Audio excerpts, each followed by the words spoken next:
Hello there, everyone, and welcome to the Shipshe Stories podcast, tales from the heart of Amish country. We have a very special guest today. We have a blogger, a journalist, a writer, an author. Jamie Ward is joining us. She recently visited Shipshewana. She's been here many times. You may have seen articles pop up. You may have actually seen her awesome videos on Instagram, on our Instagram, and her Instagram she shares. Jamie, thank you for joining us. Welcome. How are you? Thank you. Thanks for having me. I am doing great. Wonderful, wonderful. Now, of course, you're a traveling writer, traveling author. So you've been to Shipshewana. You're all over. You're actually in your car driving right now. Not driving now, but exploring right now. Yes, I am. I'm in southern Indiana right now. I'm always on the go. From northern Indiana to southern Indiana. So let's talk about you and talk about your life before we get to one of the big things you've done in your life, which was write 100 things to see in Indiana before you die. So before we talk about that, and before we talk about really anything, Jamie, who are you and how did you get started doing this, freelance writing? Yeah, so I am a Hoosier. I was born and raised here in the state. Actually from the northern Indiana area, the Elkhart County area, where I lived the majority of my life. Until about 7-8 years ago when I moved to central Indiana. I do still have family up in the northern Indiana area that I visit frequently. So I'm in that area a lot. I started my blog about 7-8 years ago, around the time when I moved. And it was just a hobby blog. It was just something I wanted to do to start writing and talking about adventures and little road trips I did with my daughters before they're adults now, but when they were in school, the spring break summer trips we'd take, and also like foodie adventures in the area there of Elkhart County. When I lived up there, I was really interested in writing about that kind of thing. And so started this blog as a hobby, started focusing more on the travel part of it. And I got invited to my first familiarization trip by the Midwest Travel Network. And from there, it just kind of bloomed for me. I started doing it, writing more and more, going on more trips, getting invited to do more things. And then about 2 years ago, I went full-time into being a full-time freelance writer. Okay, that's incredible. So 8 years ago, you had the blog. MTN, which they were here a year or so ago, invited you to go on a tour, take you around the town, take you around whatever location, just to, give you the food, wine and dine, experience all that good stuff. And you continue to do that now full-time for 2 years. Incredible journey for you. Yeah, it really has been. I never expected a blog that was a hobby to take off like this. And I never ever expected or anticipated that I would be a writer, to be honest. But it did. And I grew this passion for writing about my travels, and for visiting places and meeting locals and meeting business owners and telling their stories through my written articles and blogs. So I just kind of gained a passion. And when you have a passion for something, sometimes it can really take off and be successful for you. 100%, 100%. And I mean, obviously we're here to talk about Indiana. We're here to talk about your passion for writing and exploration.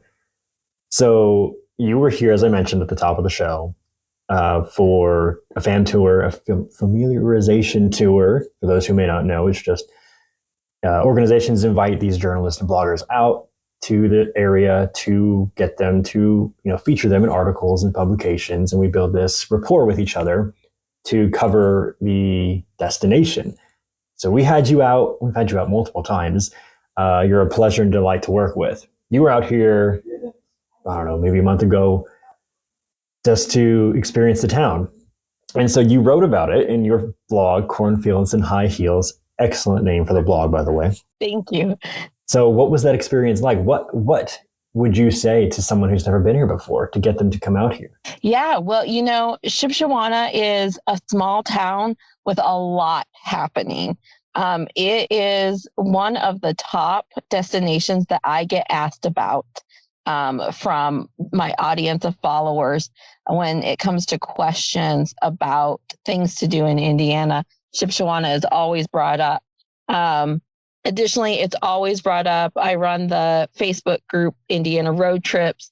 It's one of the number one asked Indiana destinations in that group too. And there's a good reason for it. There is a lot to do in Shipshewana. It's very family friendly. It's friendly to all ages. And there's a little bit of something for everyone there. But I think also overall, now that I am living outside of Northern Indiana and I'm kind of now visiting and get to be a tourist in the area when I visit, I'm realizing more and more the curiosity for the Amish culture. There's a lot of that, especially for those surrounding Northern India who aren't used to seeing Amish on a regular basis. Yeah, and I remember you and I were actually talking outside of the parking lot of the auction. We were talking outside the auction, and we just sat there for like maybe 10 minutes just chatting about, the local culture, the Amish community, and the heritage, and what makes that so unique and kind of captivating to people from outside.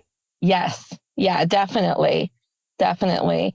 And growing up in the area, I didn't realize that as much. I grew up a Yoder. My grandfather was Amish earlier in his life, and I grew up around the Amish. So until I moved outside to the central Indiana area and started talking to people around Indianapolis, if I tell them the story of my family, they're like amazed by it, and and they have so many questions. And people visit Shipshewana as a vacation destination so they can experience these things, because they don't get to see that, in central Indiana, but also for the food. And I know me personally, when I visit, I stock up on meats and cheeses because I just can't get the same quality of meats and cheeses where I live as I can in Shipshewana. 100%. We have people that come into the visitor center who are like, where can I pick up some stuff to take home? We're like, well, you should go get a cooler and go to Yoder's Meat and Cheese and just stock up. Yes. I grew up on that stuff, and nothing compares. I've tried a lot of different, I've tried to try local where I'm at, but just nothing compares to the meat and cheese at Yoder's. It's remarkable. It's you get friendly hospitality when you go there. Everyone's so nice. The owner, Bob, super wonderful guy. So yeah, definitely recommend that. But on the subject of food, great segue to your book, 100 Things to Do in Indiana Before You Die. You talk about pie. You can't really come to Shipshewana without eating or mentioning pie.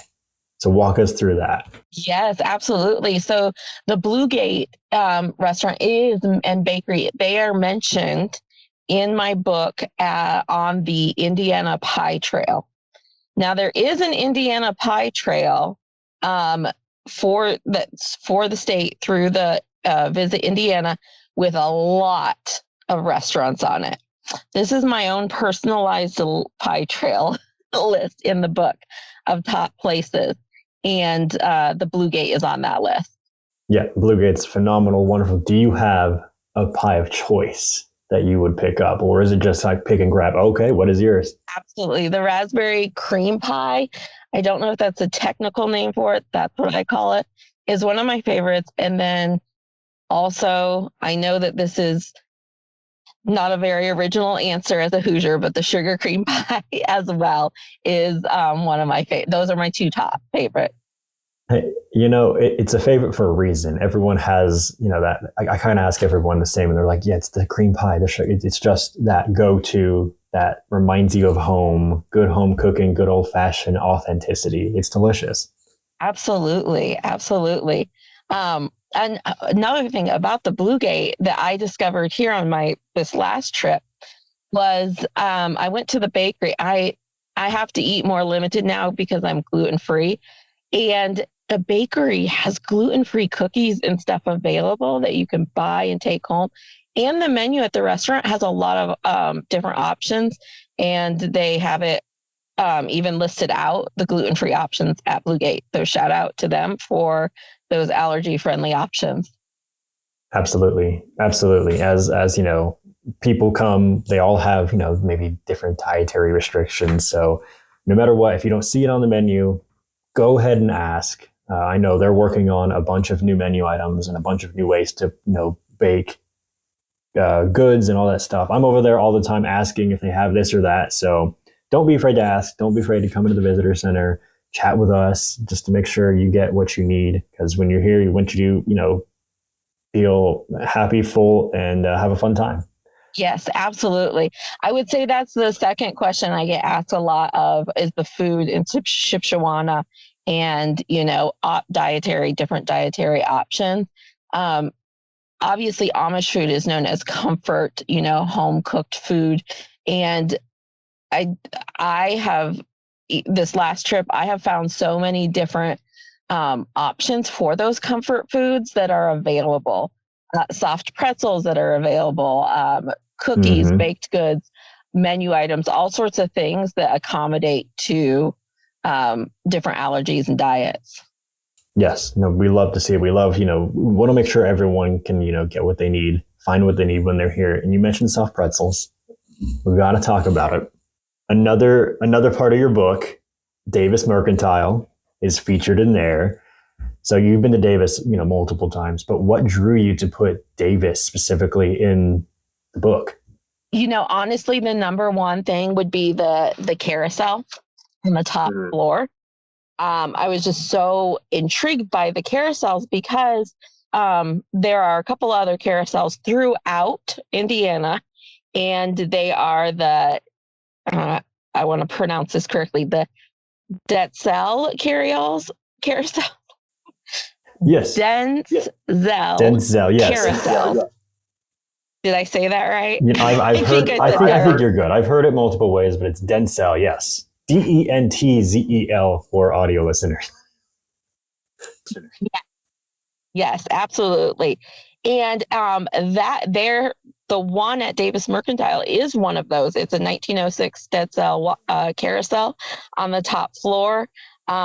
Really intrigued me to visit the Mercantile for the first time to see the carousel.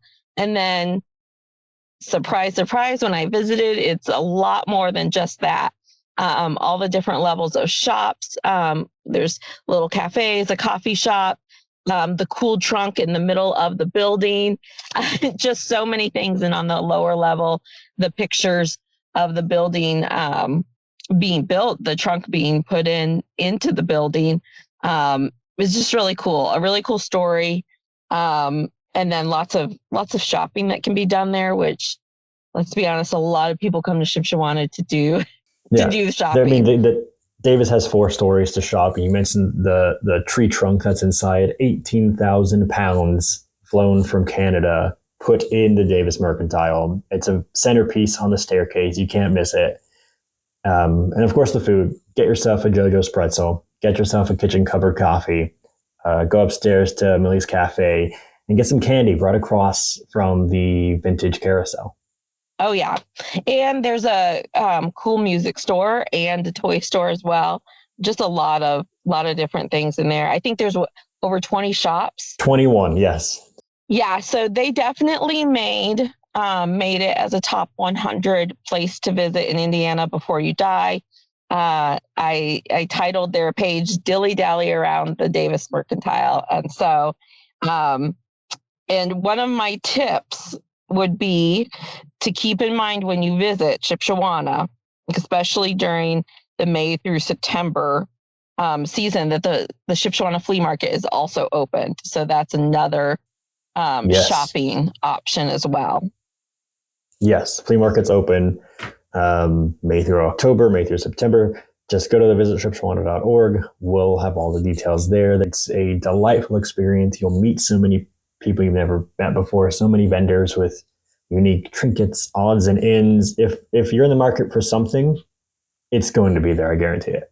Jamie, Thank you for taking the time. If you want to read more about Shipshewana, you can read Jamie's most recent visit over at her blog, Cornfields and High Heels, which is fieldsandheels.com. I'll put it in the show notes below so you have all that information. Jamie, is there anything else you'd like to say about your visit to Shipshewana? When are you coming back? When can we expect you? Is anything you'd like to say? Yeah, I can't wait to come back for the flea market. I want to check that out. I was really excited about some of the new businesses I got to see while I was there. Also, I have a growing new interest to visit downtown LaGrange area. I noticed there were some new places there that I have not been to that I want to get back to. So I'm excited to come back. Well, we're always happy to have you. Let us know anytime. And thank you for taking the time today on your excursion out and about in Indiana to join us on the podcast. Jamie, really appreciate it and hope you have a safe journey. Thank you.